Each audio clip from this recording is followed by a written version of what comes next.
ಖಾಸಗಿ ಬಸ್ ಚಾಲಕನೊಬ್ಬ ಕೈಯಲ್ಲಿ ಮೊಬೈಲ್ ನೋಡುತ್ತಾ ಬಸ್ ಚಲಾಯಿಸಿದ ವಿಡಿಯೋ ಸಾಮಾಜಿಕ ಜಾಲತಾಣದಲ್ಲಿ ವೈರಲ್ ಆಗಿದೆ.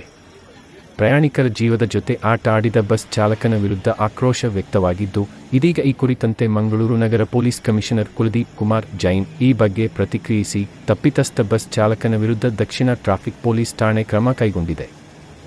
ಅಲ್ಲದೆ ಚಾಲಕನ ಡಿಎಲ್ ಅನ್ನು ರದ್ದುಗೊಳಿಸುವಂತೆ ಆರ್ಟಿಒಗೆ ಸೂಚಿಸಿರುವುದಾಗಿ ತಿಳಿಸಿದ್ದಾರೆ.